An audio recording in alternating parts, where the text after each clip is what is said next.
Well, I don't know about you, but I've spent years trying to figure out the absolute way to be happy. And today I had the honor of sitting down with Roko Belic, who is an award-winning filmmaker and a local. And Roko created an incredible documentary called Happy. And he traveled all around the world talking to people, understanding people, talking to scientists on this very, very important subject. Because if you haven't got happiness, what have you got? And as he explained to me, it really isn't about big houses, Maseratis, and fame. That is not what creates real, long-lasting happiness. So put it out to some friends, sit down, join us in the Cabana, and let's all learn a bit more about being happy. My name is Zoe Scott, and this is my podcast, Confessions at the Cabana. I was born in England, and I chased my dreams across the ocean, landing in America, and then driving all the way to California to live my rock and roll life. I've journeyed from living in the wild to lighting up the stages all around Los Angeles, and I've got plenty of stories to share. But this podcast isn't about me. It's about creating space for others to share their stories, stories that inspire, stories that bring us together, and stories that heal. So come join us here in Malibu at the Cabana. Some people spend their whole lives chasing happiness, looking for awards, looking to buy big houses, fast cars, glamorous clothes, and friends. But today's guest, Roko Belic, has examined happiness on a really deep level with his documentary, Happy. He's traveled all over the world to meet all sorts of extraordinary people and find that happiness is simpler, more about community, friendship, love, sharing what you have, and finding new ways to develop yourself and grow. Roko has also got an Oscar nomination for his beautiful documentary, Genghis Blues, and he's going on to make more documentaries and films about things he feels really passionate about. I am here with Roko Belic, or as they say in Yugoslavia, Belic. And he is the producer and the creator of one of my favorite documentaries ever, Happy. Welcome to the Cabana. It's good to be here, Zoe. And that's awesome that it's one of your favorite movies. I appreciate that. Yeah, I do. You know, I've been on a lifelong quest myself to find my own happiness. And actually, I found your documentary to be so informative and so inspiring. And actually, it's dropped into my life at just the right moment. I feel like it's a great roadmap. Where did the seeds get sown for Happy? I had a really happy childhood, and I have an amazing mom. And my mom just made me very aware of how much I had to be grateful for. She was from Czechoslovakia. She is from Czechoslovakia. She fled communism, and she fled a country and an upbringing that was very restricted, where there was no freedoms, and you could get in trouble for wearing a bright colored dress to school, for example. Just ridiculous things that in America you think, oh, is that even possible that you could get in trouble for something that stupid? But yes, in communist Czechoslovakia, there was so much oppression, and it was kind of a self-censorship. The society itself people didn't want to get in trouble, so they wanted to stop their neighbors from getting in trouble too, because by association, they could be punished. And so everything was just kind of gray and down. And when my mom and my dad came to America for a better life, they made sure that their children knew why we were here and how we're fortunate to be born and raised in America. So I grew up being very grateful for things and just having a mom who always looked at the bright side. So it was really like your mum was your muse for this. Yeah. She was very positive. I'll give you an example. So one time, the power went out in the house. This is actually many, many years later when we were living together as adults. Power went out, and she set a bunch of candles around. She liked candles anyway. And I was on a 2-hour phone call and an interview with somebody, and I stood up and I realized the whole house from here up was full of smoke. I'd been reclined in a chair on this interview. As soon as I stood up, something was on fire. I ran into the dining room, and the candles had collapsed on the dining room table. The whole thing was on fire. So I jumped in the backyard, I hosed it down. My mom comes out of her room, my grandma comes out of her room, and it's nighttime. And so by the time I douse all the candles out, it's pitch black. And I say, "Hey, is everybody okay?" And mom says, "Yeah, are you okay?" And we're in literally four inches of water in the dining room. And mom says, "I'll get some towels." And she kind of stumbles around, and we're mopping the towels up, and we're all sort of silent because it's a shock. The house almost burnt down. Mm. And my mom says, "Well, at least the floor is getting clean." And she starts to crack up, and it's like that's her attitude. Her attitude was Wonderful. always that there was always something to be grateful for, and I feel like that's why I've relatively have always been a happy person. So when Tom Shadyac, who was also a Malibu person, had suggested we make this film, I thought, oh, I'll finally get to share the wisdom that I have as a 30-something-year-old with Wow. the world. I didn't realize how much making the movie would actually change my life and how much I did have to learn about happiness. I thought I knew everything. I thought it was follow your passion, hang out with your friends, do good things. I didn't realize there's so much more to it. Yeah, there's so many deeper examples. I mean, Yeah. I also myself, I spent the last 20 years studying healing arts. I studied with Native American people, life coaches, psychologists. But your documentary, there's lots of layers to it. And there's so many amazing stories about different people around the. Which were the stories during the filming of that that really moved you the most? All of them, and I know that sounds like I'm avoiding the question, but the film combines scientific research on Yeah, I liked happiness that. Yeah. with these real life stories that we filmed in 14 different countries. And, one of my first experiences going to a very poor country, or what people will call underdeveloped or developing, was going to East Africa and going to Kenya and Tanzania and Malawi when I was 18 years old. And I met kids who were beaming with joy, who just wanted to practice speaking English, who were curious about everything. They were curious about my clothes and my hair, my earrings. They just wanted to talk. They were so full of life. And yet looking at them, they didn't have shoes on. They didn't have shirts on. Some of them, they're wearing a pair of shorts that clearly they've been wearing for years because literally there are two holes in the back of their shorts because they've sat down on them enough times. They've worn all the way through. And you get the sense that this is all the kid owned was this pair of shorts. And yet they exuded this joy for life that was stronger and more contagious than what I saw in a lot of my friends back home who have all kinds of stuff. Maybe all the stuff is almost like a distraction or a. I didn't know. I just knew I had a question. How the hell is it possible that here are people who have literally nothing, who are not only happy, but who are kind and generous, who are offering me a place to stay in their hut or offering me something to eat? I didn't understand. How is it possible? I always thought that Maslow's hierarchy of needs means you have to have these basic needs met before you can be kind of realized. And here were people who had the triangle upside down. They were fully wonderful, amazing people who seemed vibrant and alive, and yet they didn't have basic needs met.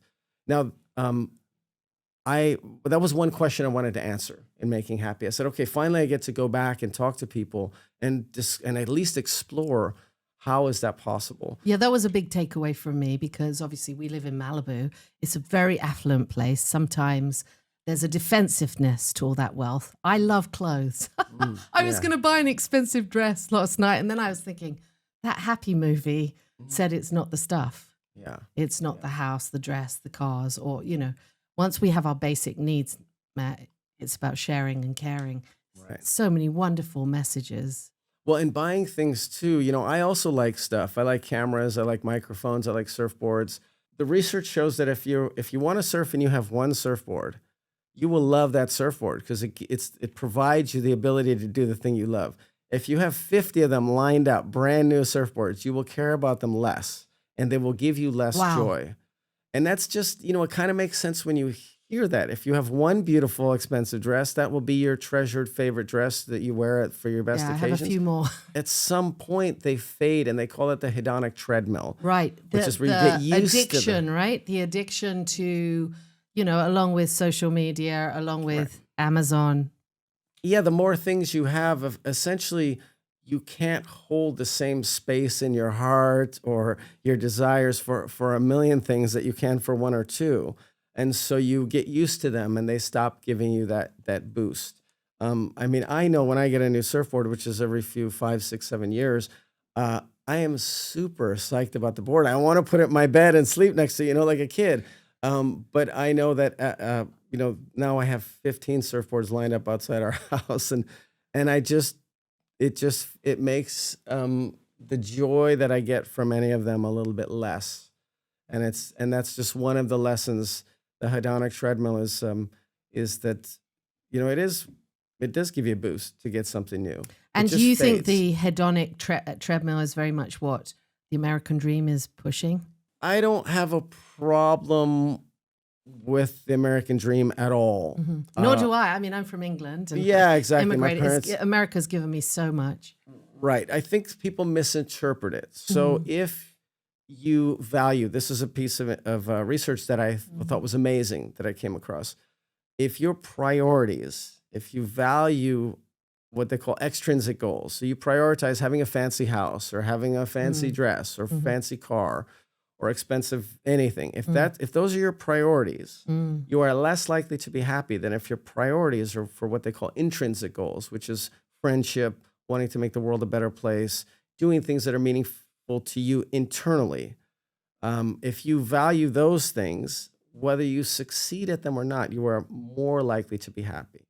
Now, maybe I said that in a convoluted way. Basically, No, I totally get it. yeah, if you, And it was one of the things that really resonated with me. I'm the member of a a weight workout. A bunch of surfers get together 3 times a week, and we work out in the water, and we have these wonderful conversations. We're a real little community. And after I saw your movie, I was thinking how priceless those conversations, that support, that love. We can get very isolated in the modern world, and isolation really seems to create depression in a big way. I really took that away from your documentary, how these societies or these cultures where they were deeply intertwined and loving and caring for each other, like the ladies on the island in Japan. Right. The happiness is just radiant within them, that caring for each other. it feels like that's the greatest happiness safety net that I see around the world, which is community. So if you're very wealthy and you live in Malibu and you have wonderful things and you have community, you can be happy. And if you're very poor and you live in a favela or in a slum somewhere, but you have community, you can be happy. It doesn't mean you will be happy. It doesn't mean you should be happy, but it means you have some of the basic building blocks that a human being needs to feel fulfilled and happy. And Which would be what? Love, communication, a sense of support. sharing. I liked the bit that you talk about sharing about what you have to give. Yes. The shifting from extrinsic goals, the things that you want to buy. A friend of mine just bought a brand new red sports car, and he left it at my house, and I'm driving it now. If that was the thing that was more important to me than hanging out with my friends or having a meaningful conversation with you, again, I'd be sort of less likely to be happy. Community gives us a sense of being, I believe, and a sense that no matter what we go through, because we all go through stuff, you can be beautiful and talented and wealthy and have wonderful friends, and still you will go through something that will be very hard. To do the growth in a way, right? Doing that alone is hard for anyone, and doing that with a community is easier for everyone. It doesn't make it easy, but it gives you a sense that you can survive this. A few years ago, I was talking about insurance with a friend of mine, and I didn't have insurance on my home. And I realized that my insurance policy is my friends. Like if my house burns down, yes, hopefully I will have an insurance policy that will pay to replace the home. But my real insurance is that I have a friend's couch that I can go sleep on. And I have a friend's kitchen that I could go open the fridge and eat some food and feed my family with. The insurance is really the community. And I think when you have community, even if you don't have these other things, material possessions, it can count for a lot. That is a real insurance policy when people are prepared to take care of you emotionally, physically, spiritually. Well, and you asked about the American dream. I think there is one misguidance with the American dream, or at least with many people's interpretations, including my own as I was growing up. I thought that as you achieve the American dream, part of that is financial independence. wealth to the point where you can buy a house. You can, whether it has a white picket fence or not, you can have your own space. And there seems to be this progression where the more money you have, the bigger space people tend to get, and the bigger property, and the bigger fence, and the higher wall, and the more disconnected we get from our communities. So New York City is actually a great example of sort of maybe not I the have opposite. witnessed exactly what you're talking about. Well, exactly. In Malibu, they're big houses with huge yards and big walls, and suddenly you never see anybody unless you drive out of your house. Yeah. Whereas, New York City, I bring it up because there are a lot of people who have lots of money, but they live in an apartment building right next door to a million other people and above and below. And Yeah, so I always felt pretty safe in New York, there's actually. a sense of community Yeah. there that is inherent in the structure of the society, of the physical structure of the community, of the civic design. And in other places where we have more freedom because we have more space, we tend to not pile our friends on top of us. We tend to kind of push everybody away. And I think that can lead to loneliness, isolation, and a dissolution of your sense of community. One of the silver lining of the fires is up here, we've become like a real community because the PCH was closed down for a long time. We got a bunch of people from the Palisades came and had to live. We've had to move people into our homes, and we have had much more of a sense of a community. Actually, that's the silver lining. I'm not saying it was great that the fires happened, but I remember last summer I was really grieving because my mother is, really last stage of Alzheimer's, and I didn't feel like I had enough support going through this. And this summer I feel like I've got so much support. It's beautiful. Yeah, and it's something that's accessible. I mean, I think one of the greatest takeaways from making the movie Happy for me was that happiness for most people, most of the time, is accessible. It is. It is. You do not have to be beautiful. You don't have to be young. You don't have to even be healthy. You don't have to be rich. You don't have to be wealthy. You need a sense of community, and you need values that push you towards activities that line up with goals that are intrinsic, wanting to do things that are meaningful, being grateful for what you have, finding a certain amount of novelty. You had mentioned that before, variety or novelty. Some people need a lot of novelty. Some people don't. They want to maybe. I'm probably one that needs quite a lot. I'm like you. I like a lot. I like adventure. And some people, their adventure could be, eating at a different place for lunch for the first time in a year. I did try that idea on my dogs yesterday because I always walk them a certain way along the beach, and I thought, oh no, let's go with novelty. Right. So I did a whole different loop. Wow. and gave them time to run, and they came back so happy. So Wow. I think the novelty factor is important. It works for dogs. Yeah, animal friends as well. you go. Yeah. Yeah, so there are all these takeaways that again, the beauty of it is that you don't have to be part of some 1% that just barely made it through because of good fortune or luck or anything like that. Human beings essentially are born with the ability to find meaningful, happy lives. Now, if you're in a war zone, or you've been brutally attacked, or you have had your house burned down, of course, suffering happens. I don't mean that everybody can find a way to not suffer. That's not it at all. And actually, most happy people, they suffer just as much as anybody else. They just tend to be more resilient, and they bounce back a little bit quicker than somebody who is considered to be less happy or thinks of themselves as less happy. Well, and we saw that again in the Japanese island. What's it called? Okinawa. Yeah. How they had gone through the wars and been through terrible atrocities. They had lost their husbands, but somehow this little group of elderly women had taken care of each other. They loved each other so much. That was the other thing, that idea of coming through something, like the lady who had been run over by a truck and her face had been completely, disfigured, and the ability to overcome something that is deeply painful and find a different and a deeper version. I love the fact that her new husband still called her beautiful, and that seems very important. Resilience to come through. I know sometimes in my life when I've been through tough times, I'm inclined to hang on to it a little too long, but I really got that need to let it go. Give it away, as the Chili Peppers say. That's it. No, happiness isn't some place that you get to, you climb the mountain, you get to happiness, and then you stay there. Yeah. It doesn't work like that.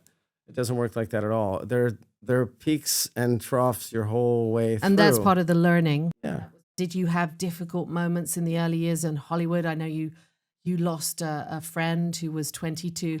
Have those moments also educated you about happiness? They been? Yeah. So the worst experience of my life was losing a friend of mine named Dan Eldon. Yes, he was I know 22. Kathy. Yeah. His mom and sister have carried on his legacy by empowering youth activists to use media for positive social change. They have an organization called Creative Visions Foundation, which I've actually been involved with in every single one of my films. Every independent film that I've made has been in partnership with Creative Visions. And Dan was a very unique person. He was this like white American English dude who grew up in Kenya because his mom and dad moved there when he was a kid.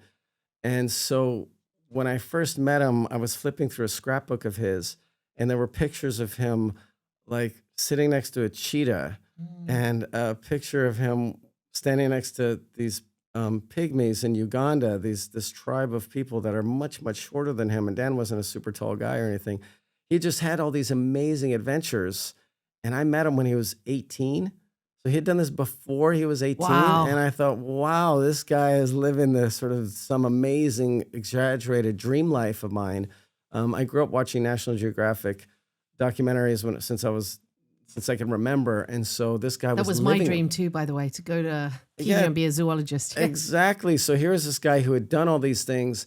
And then I got the chance to travel through East Africa with Dan. And that's when I first met these kids who didn't own anything but were happy. And that already was sort of life-changing, just to experience that. But also to see the way Dan navigated the world was wonderful because he had fun the whole time. For example, we would get in a situation where there would be some drunk soldiers with guns telling us we shouldn't go down this road, we need to pay. And of course, they were just trying to shake us down for a bribe. And next thing you know, Dan would put on a Halloween mask, like this old man mask with like hair sticking out of the moles. And he would just start making this funny dance. And suddenly everybody is laughing and they're buying us beers and a meal. So he just knew how to navigate through life in this really fun way. Really deep way. You're right. It was deep because he understood what made a human being connect to another human being. And to have fun is just as valid as to have a meaningful conversation. And so I always thought of Dan as somebody who could survive anything. I'd seen him talk his way out of all these situations where I would have frozen. I wouldn't know what to do. And then he was killed by a mob in Somalia in 1993. And I just couldn't put the two things together. Yeah. He was one of the youngest journalists with Reuters. He was a photographer. And he witnessed some horrible things. And he was documenting people's lives who were suffering on a daily basis. He was telling the story of people whose stories would otherwise not be told. And they were important. They were dealing with life and death themselves. And he was out on a shoot, was he, when he got killed? That's right. He and 3 other journalists were killed. And it just was the worst thing I had ever experienced. And it taught me that it is finite. You know, I've known young people, we know intellectually that there is an end at some point, but we don't feel it. No, we don't really, do we? At least I didn't when I was 21 at the time. Dan was a year older than me, and that made me just recalibrate things. Total shock, I imagine. And yeah, horrible. I didn't understand how the world could go on. I literally, the next day, I looked at it in the newspaper, and I was like, oh, people are driving to work. The traffic lights are still working. The train's still running. How is that possible? How did you come through that grief? I don't know. I don't know if you come through it or if it just stays. Yeah, I don't know. Yeah, I've been to a lot of Kathy's events, and I went to one where they were showing a documentary about him, and he did seem like such a incredible bright light. Yeah. I just realized there was an answer. The way I came through is I fell completely in love with his sister. And I kind of got adopted by the family for a few years, and they've always hold a very special place in my heart. Yeah. How soon after going through all that was Happy born, the movie? So that all happened in 1993. It was many, many years later. Happy was born when Tom Shadyac called me. Mhm. Tom is a director of huge blockbuster comedies. Speaking of meaningful, Yeah, right. yeah, a meaningful side of our experience, life experience. He made The Nutty Professor and Bruce Mm. Almighty and Liar Liar. His first movie was Ace Ventura: Pet Detective. And Tom called and said he had read an article in the newspaper that essentially said America's a rich country. We've got a lot of things going right, but we're not very happy considering how wealthy we are and how many other things are going right. For some reason, we're not kicking butt on the happiness scale. And he said, I understand this. And he didn't quite say it in these words, but the takeaway was, I've got 17 bedrooms in a mansion. I've got a tennis court. I got a swimming pool. I don't even play tennis. Mm. And the people who clean my floor and trim the bushes in my garden are happier than me and most of my friends. So I know what doesn't work. I have achieved the exaggerated, perverted version of the American dream, and that doesn't work. So I want to know what does. Would you be willing to explore that in a documentary? At the time, Tom had never made a documentary. And I said, of course. And this is where I thought, oh, I'll be able to find out how are these people so happy who have nothing. And What a I'll wonderful gift. What a wonderful project. amazing. I Like mean, my I immediately kind of said idea, yes. a great time. Yeah. Yeah, amazing. And I also thought, oh, I'll be able to spread some of the wisdom that I had gleaned. I'm saying that tongue in cheek because by that time I was in my mid 30s, and when I was making my first film in San Francisco, just out of college, it was about a blind American blues musician who Yes. went to Siberia for a very strange kind of singing competition where they sing three notes at the same time. And so it sounds kind of weird, but it doesn't matter. Hey, my friends thought, oh, Roko's in San Francisco making a movie. That's cool. 2 years in, they're kind of thinking, well, when are you going to finish? And who's this musician again? We never heard of him. And where did he go? And it started sounding less appealing to my friends. And 3 years in, they said, why don't you make a movie with like movie stars, like action movie? And then 4 years in, people had given up. They're like, oh, Rocco's like doing drugs or something. Like we Oh, lost him. no. We lost him. He's in San Francisco. He's never gonna. I've had projects that make went this on movie. like that as well. Well, so there was very few people, a couple of good friends, and my mom who sort of believed in the project. And when it was finished, the movie did well. As you said, it was Yes. nominated for an Academy Award. It won the Sundance Award. It won like 70 or 80 film festival awards around the world. I was flying around the world. And suddenly, my friends who had sort of given up thought, oh, actually, it's pretty cool. Roko's doing something pretty cool. And then within a couple of years of that, I started hearing from my friends about how they didn't like their jobs and the careers that they had taken on in that 5-6 years out of college started to feel like dead end roads to them. And so when Happy came along, I thought, oh, okay, I get it. You do something important that's meaningful to you. Even if your immediate group of friends doesn't understand what you're doing, there is an audience for it out there. There will be a need for it. Somebody will appreciate what you're doing, and that will be self-sustaining, and it can work. So I thought that was the kind of thing I was going to share. And again, I didn't realize that making this movie changed where I live. It changed the relationship I had. I literally have kids because I moved to a new neighborhood to be closer to my friends because I learned about how important friendships were. I always knew that intuitively, but as a 25, 30-year-old aspiring filmmaker, nobody tells you, hey, you should go spend more time hanging out with your friends. Everybody has advice about you should network and you should go to film festivals and you should learn this. And it learn that. becomes a very individualistic pursuit, which does, I mean, I sung rock for a decade, so I've been in that Hollywood kind of world, and it isn't the happiest. Joseph Campbell, who I love, always says, the only thing you can be sure of when you start on an adventure is that you'll be profoundly changed. That's what I get from you saying the journey. The other thing, I am passionate about this idea of the hero's journey that Joseph Campbell shared, and that when you start out on an adventure, there'll be tests, there'll be allies, but there will be enemies, and that is the growth that we all have to do to psychological individuation to become the person we're meant to be. So there's always going to be the tests. Right. There's always going to be the naysayers. There's always going to be the ones throwing stones. I think it's part of the test. Yes. For you to keep going forward. I think we don't necessarily sabotage the easy paths, but if it's too easy, we just get antsy. And, some people have dysfunctional behaviors that they'll throw in the mix, whether it's drinking or drugs, or they'll go ride a motorcycle too fast, or they'll have an affair. We need a certain amount That's of the spice bit, isn't it? challenge, friction. And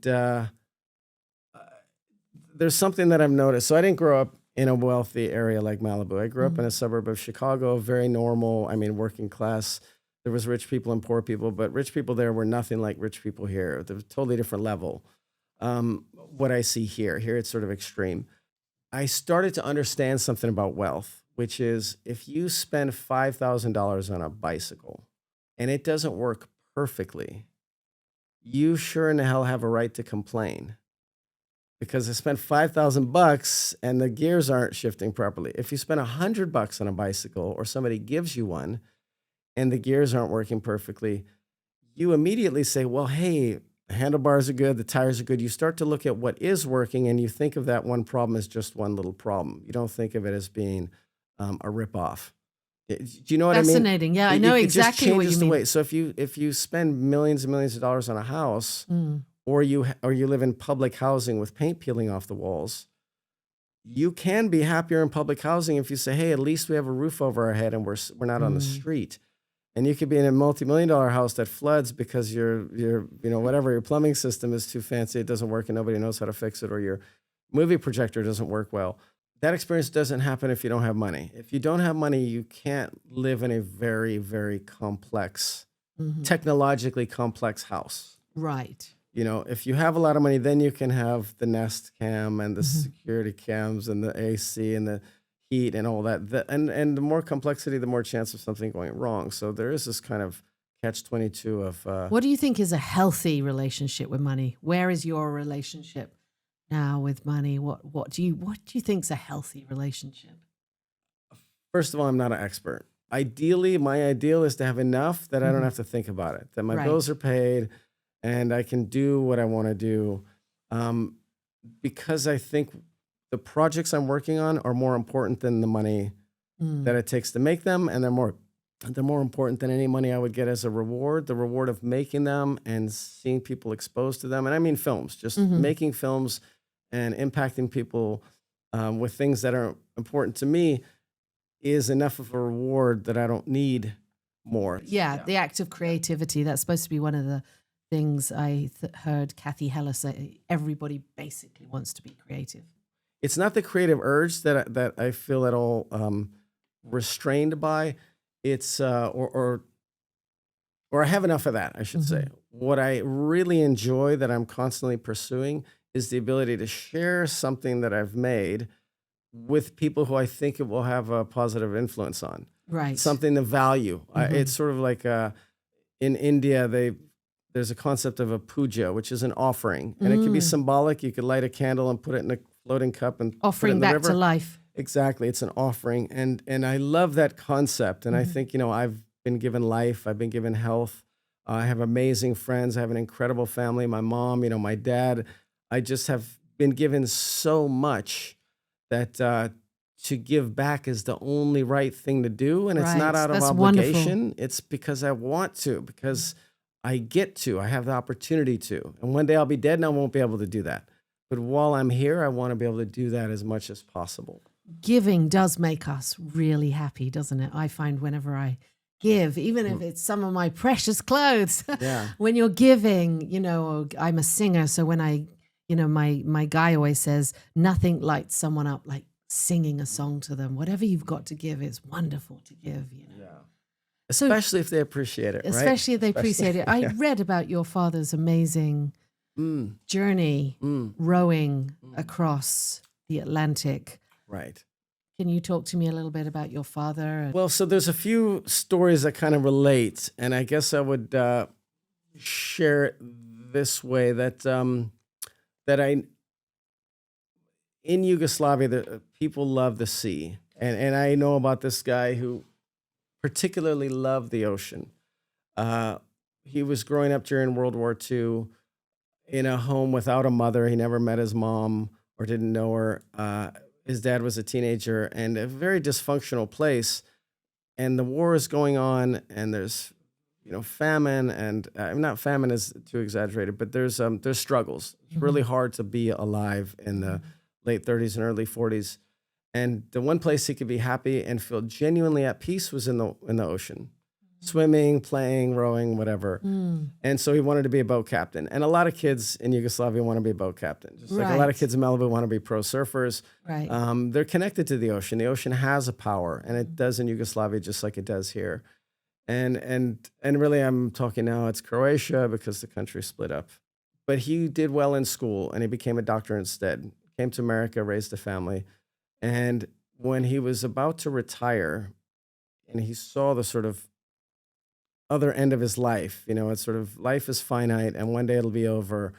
This dream of being in the ocean came back to him so strong that he couldn't resist it anymore. He'd put this on hold. Muse. That's right. That's right. This dream of being a boat captain or just being at sea, living a life at sea, he had never done. And so he decided the best way to do that was to row a boat across the Atlantic Ocean. Wow, that is really courageous. Or stupid, if you ask his wife and kids. His daughters were having nightmares that he was going to drown, and his wife was begging him not to go and then threatening divorce. And they went through a real tough time as he struggled to make sense of this dream and to decide whether he was just going to not pursue it and feel unfulfilled his whole life, or whether he was going to have to do it. And ultimately, he had to do it.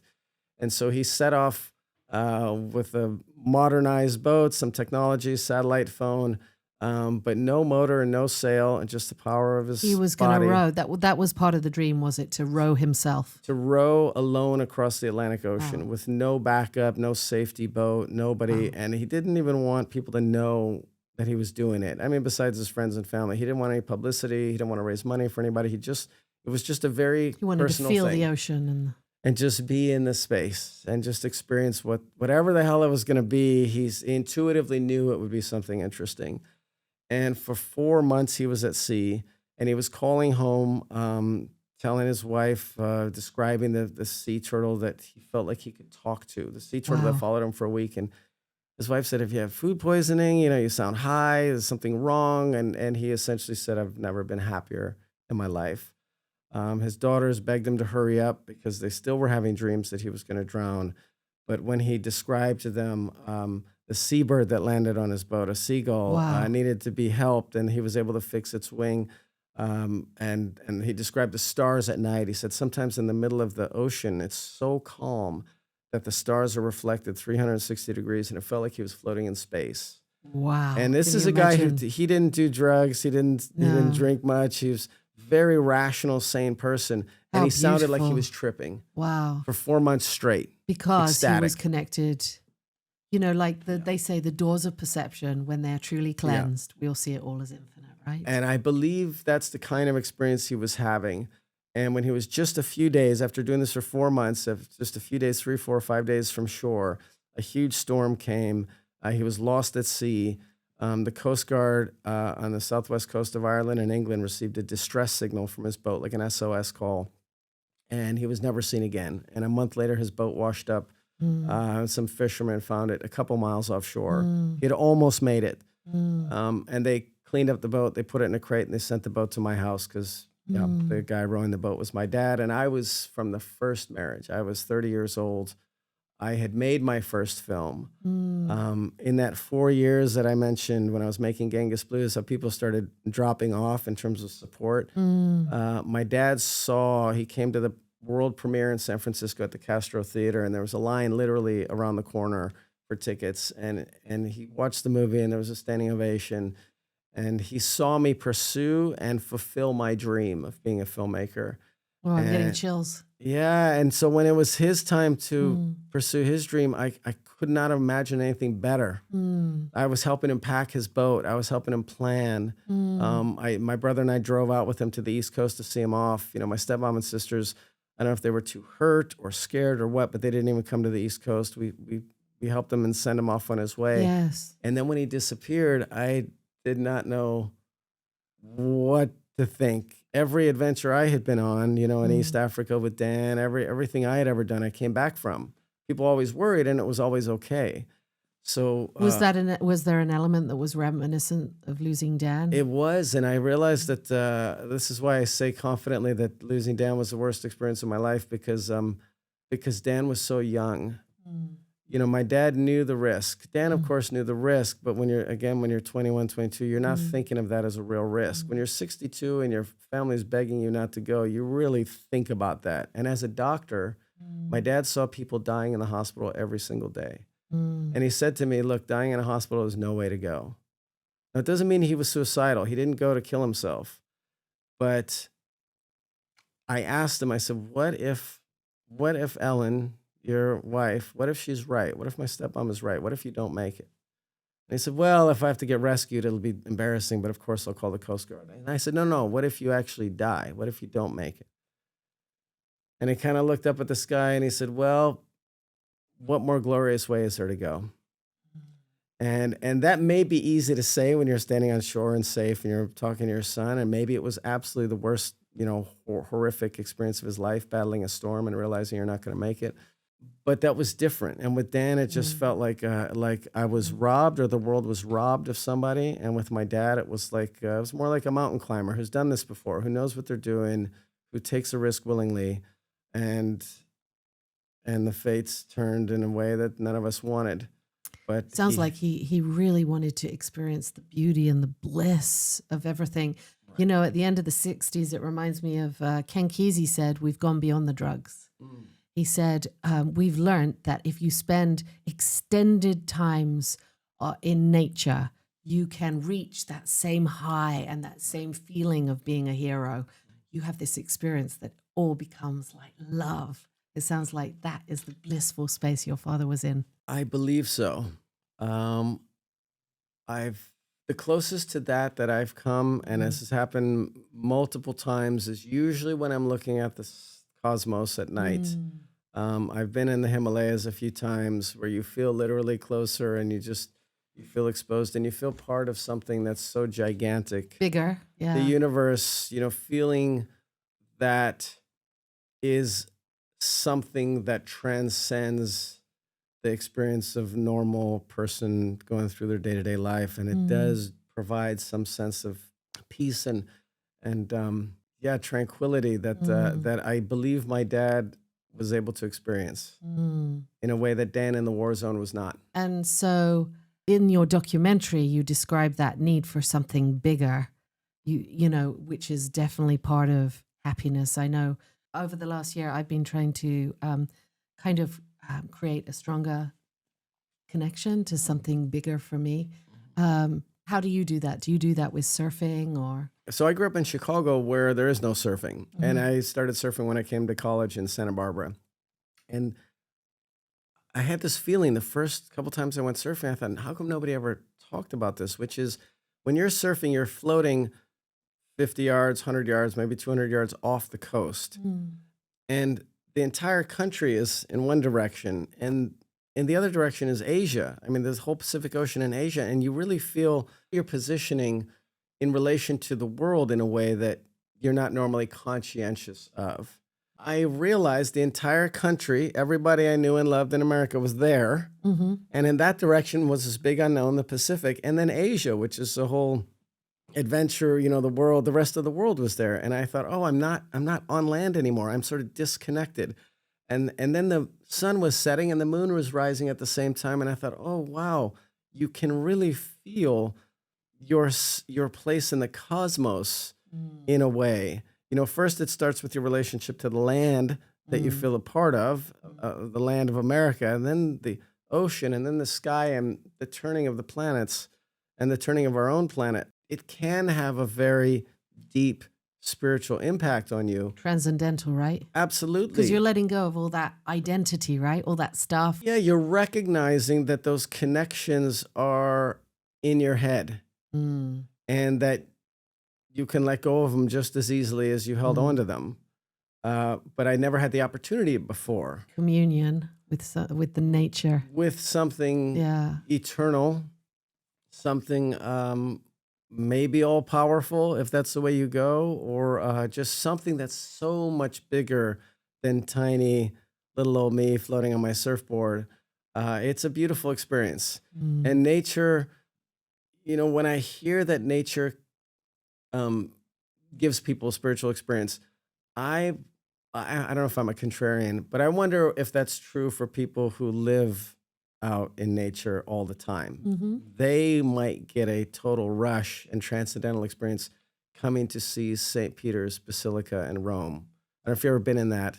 Yes, I Uh, have. I lived in Rome. Yeah. Okay, so when I walked into that, I thought, oh, wow, if I was some peasant from the countryside and I never saw a building over, one story or anything more than a grass hut, and I came in here, that would be life-changing. In the same way that for millions of people coming to New York City is absolutely mind-blowing Right. because it's so unusual and bizarre. And to know that's man-made, that's made by people and ingenuity and Mm. hard work and cooperation, there's many reasons to also be inspired by that. Hmm.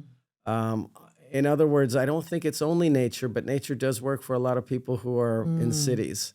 My background is, I was raised in England, but I have a lot of Celtic, surname Scott and Irish.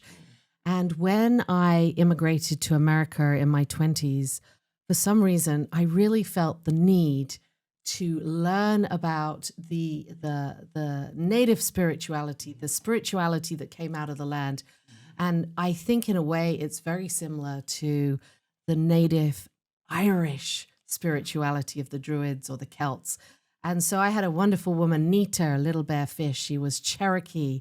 And at that time, none of the young people wanted to learn her ways. She was a deep medicine woman. And oh, it makes me want to cry. She spent several years, 3 years, teaching me, of course. And I have to say, that woman teaching me for 3 years about the animals, about ceremony, about the totems, learning to do ceremony, absolutely changed my life. I got to interview a guy named Lawrence Krauss. He's a astrophysicist who wrote a book called The Science of Star Trek. And in other words, he can translate some of these, esoteric concepts of astrophysics to the lay person like me. And he said the atoms that make up my right hand were born during the birth of a star that's different than created the atoms in my left hand. In Wow. other words, we are literally made of stardust. Wow. Literally, we're made of atoms that were created during the birth and death of stars.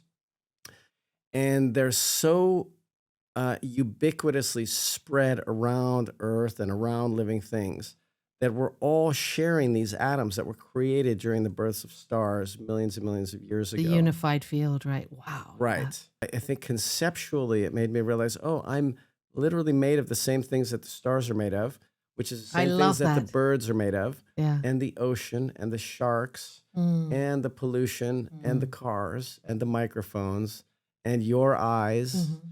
and your smile and mine. We're literally made from the same things. All connected. Right. And there's no way to disconnect. There's no way to create. You can put yourself in a bubble, you could create some sort of lead room and sort of disconnect for a while. But there there's really is no way. right. There's no eternal barrier Mhm. between you and me and the stars and each Mm. other and the ocean. And that is that's not even spiritual. That's just physics. That's just the way that scientists observe the Mm. world. That is a spiritual experience for me to understand that. Mm. But that's through the translation of my heart and my mind and my living experience. But even if you don't believe in it, you could be a rock and you're Mm. still made of the same stardust that made Zoe. Mm. I think we are all profoundly connected. It never ceases to amaze me when I think about someone, how the next day, there they are. Right. I was thinking about singing yesterday, and today one of my producers texted and said, what's up? So I think we have so much more education, right, to do about that. But that microcosm is very clear in these families that are filmed in your Happy movie. But then if we take it to a wider space, which is we are one world family, that His Holiness Sri Sri Ravi Shankar would say, and Gil Scott Heron, he said the revolution wouldn't be televised. My thinking is the revolution will not be televised because at this point, the revolution is happiness. Yeah. That is the revolution.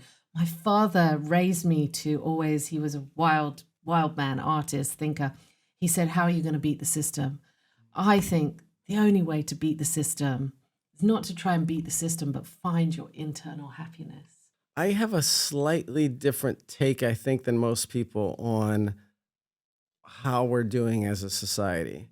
Tell So me. yeah, so I feel a lot of people are saying we are totally screwing up and the world is a hellhole and people are greedy I and don't believe that.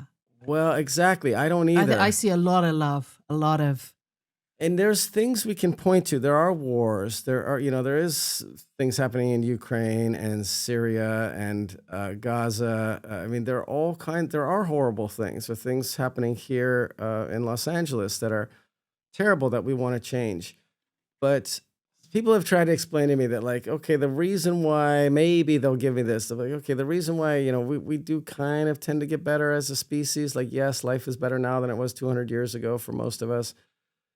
They'll say, well, that's because we're like 50.5% good and 49.5% bad. We're like just barely good and, it's almost even. And I think if that was true, half of us at least would be in absolute dire misery. It's very easy to screw up somebody's day. It's very easy to cause terrorism, to scare people, to destroy, to cut a power line, to pollute a water supply. Those are so easy to do. They happen so rarely because 99.99% of us know that that's the wrong thing to do. Mm-hmm. I have not met anybody, literally anybody in the whole world, and I've traveled to 54 countries. I've never met a single person who wants to make the world worse. I've met a few people whose pathway to making it better is suspect, or I disagree with, or includes violence. Mm-hmm. A few. Mm-hmm. Everybody else agrees that violence, injustice, doing anything bad is bad. We all are actually lined up. And the beacons of light that you're talking about, I think, are all around us. Mm. I've had the good fortune of witnessing some of SpaceX do its thing and launch rockets in Texas. And all I see at that company is passionate people who work really hard and make personal sacrifices because they believe in something bigger than themselves. And they're cooperating in a way that's not only astounding and inspiring, but is also innovative and efficient in ways that I don't think are happening in other places. So they're really pushing boundaries. And I will come away every time I'm down there, I'm just inspired as hell by all the individual people I meet. Whether you agree with the company's goals or not, some people say, well, look, of course, people at SpaceX say, of course, you should solve all the problems on Earth first. But the point is, when you see people working hard and struggling, that's the same experience I have in any hospital I go into. Here are doctors working hard, trying to heal people. Any school I go into, my kids' teachers, they're wonderful people making the world a better place every single day. Now, the reason they're not in the news is because there are literally billions of people doing that. It's so not newsworthy. A mother packing a healthy lunch and kissing her kid goodbye and dropping them off at school is so normal, it's not in the news. But one kid shows up at school with a gun or with a threat, and of course it's in the news. So it skews our perception of what's going on. But I see these beacons of light all around us. I see what you're doing with this podcast. You didn't come and say, hey, Roko, I want to do this because I need to be rich, or I need to screw over my neighbor, or, I need to make the world worse. You said, I want to make a podcast that inspires people, that shares the stories that I see every day from the community that's around me, that's worth sharing with the world. Wonderful people in this community, and wonderful. That's so lovely. It's so, that fills my heart with light. Actually, I was with a bunch of kids that had just graduated, and they all sat and told us their dreams of what they wanted to do next. And it was, as you said, it was so moving and heartfelt. They all had a different vision. So I think you're right. I think really there's so much more of that light and love and positivity. And that is what we're doing here in the Cabana. There you go. It's not about fear or sensationalism or addiction, or, well, we all have our addiction, but, we're trying to find deep stories. Yeah, it doesn't mean that problems don't happen. There are problems. There are problems that need to be solved every day. we're more likely to do a better job solving them if we are happy. Mm-hmm. You know, if you're torn up and have your emotionally and you're distraught, you are less likely to help a stranger in need. Mm-hmm. There's research that shows that.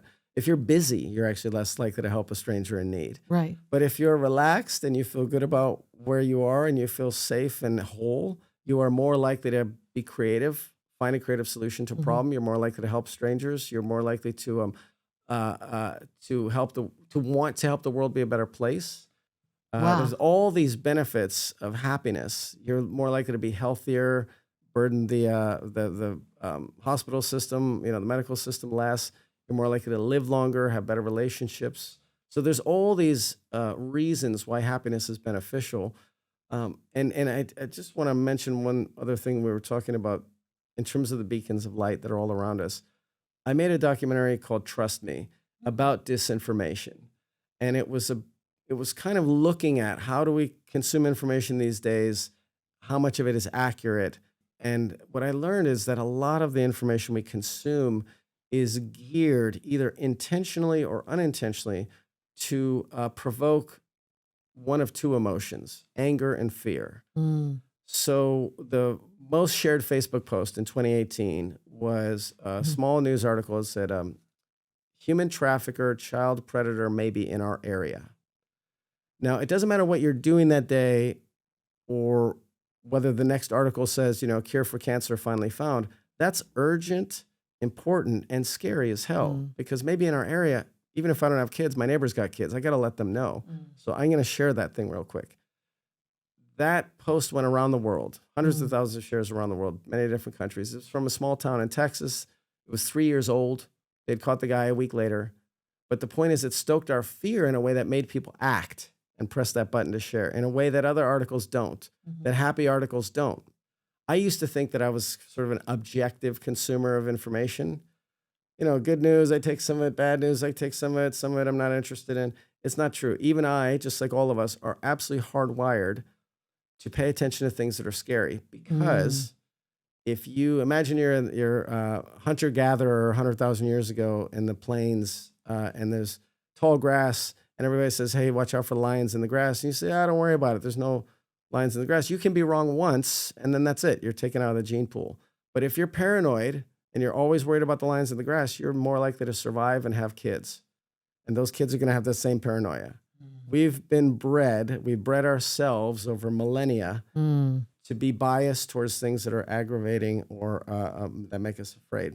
And so now the media is using that and the social media. Again, consciously or subconsciously. Now it's not the media doing it, it's the algorithms, right? You could blame that on the media. I could blame Facebook or YouTube, and I'd happily do it. That's fine. The result of the algorithms is feeding people things that make them afraid or angry. Now, nobody, I don't think, set about to do that, to engineer it specifically. But the thing I'm most likely to share is the one that made me afraid. So it's going to learn that. So I was trying to figure out in this movie how to make it not so grim, because it sounds pretty bleak if that we're all sort of susceptible to the worst kinds of information that comes in that makes us, suspicious of our neighbors and angry at foreigners or whoever, whatever group.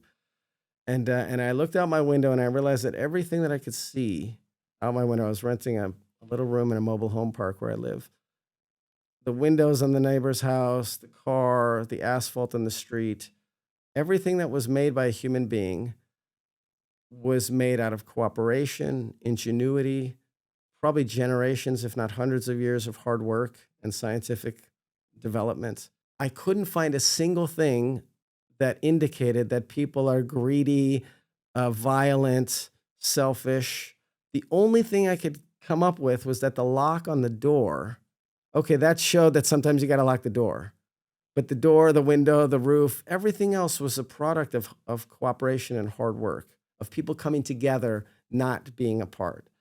And that, again, is just a sign that's sort of all around us, but we don't notice it because it's everywhere. In other words, evidence is all around us that we're doing a pretty great job for most people most of the time. I think that's such a lovely lesson to actually get us all to more focus on, what is working. So what are you going to do next with all your wonderful talent, Roko? Well, so I am making a film inspired by this guy whose dream was to row across the ocean. Your father? Yes. So Mm. I am making a Chills. fiction film. I've written a script. Mm. We're in the process of finding the right lead cast. Mm. And I am not in Hollywood, even though I literally work next to Hollywood, right? A lot of Right. my films are totally independent. I could be in Timbuktu. I could be somewhere on the other side of the world. And this is no different. And for this film, I don't have the Hollywood infrastructure. I haven't had an agent in 10 years or something. I've never needed an agent. My projects happened more organically. Not that I've chosen it that way, it's just the way it happens to be. And in this case, so we're literally word of mouth. I'm looking for who is that amazing actor about 60 years old who resonates with this role, who can help us get it financed. There's plenty of actors who want to do it, but there's a few who could help get it financed. There's a few around here I can think of. I won't mention any names. Yeah. No, there are. It is. We have a wonderful opportunity because it's a real community and people know each other. And there are. I mean, it's a wonderful part. Talented people. Wonderful part. That's a beautiful, beautiful gift to an actor. I think it's an amazing role. Yeah, that's an amazing role. Yeah. You know, it's the hardest thing, I think, to go beyond your family blueprint. In a way, that's what your father had to do. But he knew that was his destiny. My dad was 50 when he came up with the idea. On his 50th birthday, he had this idea. He's like, oh God, at some point, I'm going downhill and I need to do this before I die. When I turned 50, I looked across the table. I said, oh, I have a wife too. And I have 2 kids too, just like my dad did. Oh, now I understand how heavy that decision to go really was.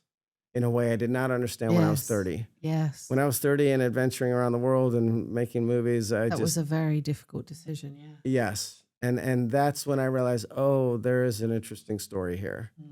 My stepmom actually said at my dad's memorial, she said to me, I bet you want to make a movie about your dad now. And I said, what's the story? A guy goes to do something great and then he doesn't make it.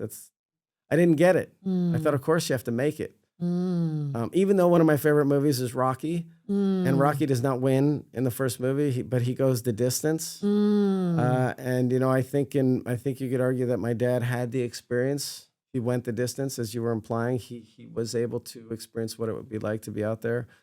I still didn't understand that there was a movie in it until I looked at my own kids and said, "Oh my God, the thought of me leaving now for 3 months would be a harder ask than I realized before I had kids." And not only leaving for 3 months, but there was a chance he might never come back. Right. Now the illusion is that that's the only time my dad made that decision. But every time he got in a car, he might not have come back. Every time he walked out the door, every breath he had. I mean, people die younger than that from heart failure, from disease, from car accidents. So we live under the illusion that we're all around until we do something stupid, and then only then are we at risk. But I'm very aware that when I go surfing is dangerous. There are rocks everywhere. I've hit my feet and my back and my chest and my arms and my legs on rocks. I haven't in my head yet, but if that happens, but people don't think about surfing as being that dangerous usually, unless you're big wave surfing. So we do risky things all the time and are not aware of it. My dad did driving the PCH, right? People are always dying on the PCH. Pacific Coast Highway is a dangerous place to drive, and that's where we live. So, but my dad and his family were very aware that he was taking a risk. I mean, and what a journey you're going on, in creating this movie to understand his journey. I mean, the Native Americans say that we choose our birth and we choose our death. Maybe that in some conscious place, he understood where he was going. This is partly what I was thinking of when I mentioned the atoms in one hand being born in the same, different stars as the atoms in the other hand. There is only one place we can go. Energy doesn't disappear; it just changes forms. I always remember talking to a friend of mine who had very last stage cancer, and he was talking about everything he had on his plate and how heavy everything was. And I thought, oh goodness, I feel like maybe he didn't understand in this life, in this body, he could still fly. He feels like he has to go outside of his body in order to feel that lightness again.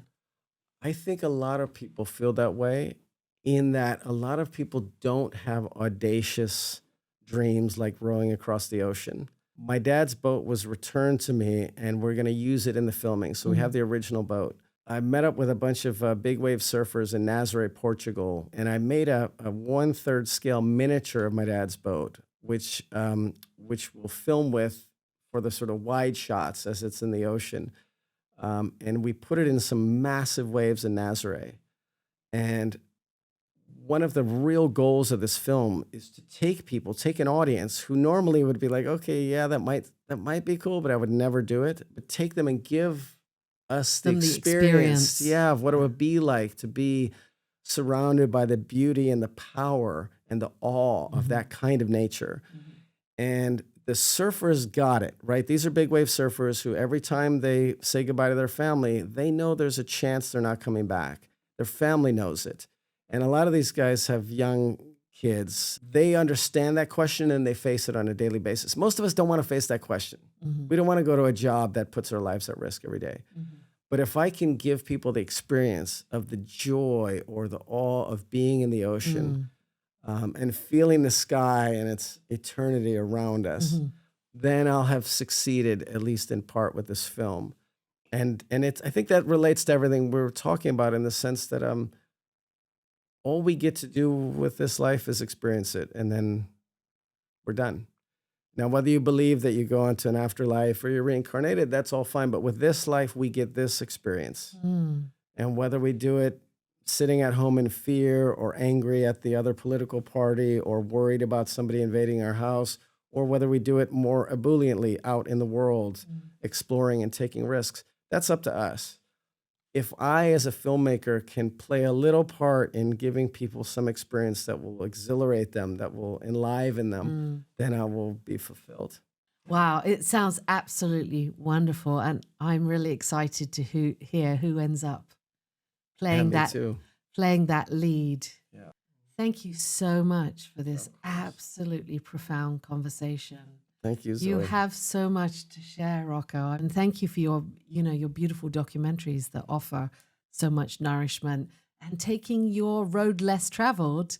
Thank you, Zoe. This has It's been great to be such a here. pleasure. Thank Thank you, you. Rocco. Of You're course. wonderful. Kindred spirit. I feel like you're kindred Yeah. spirit. Thank you. I feel like we have some great things in common. Yes. We do. Thank you.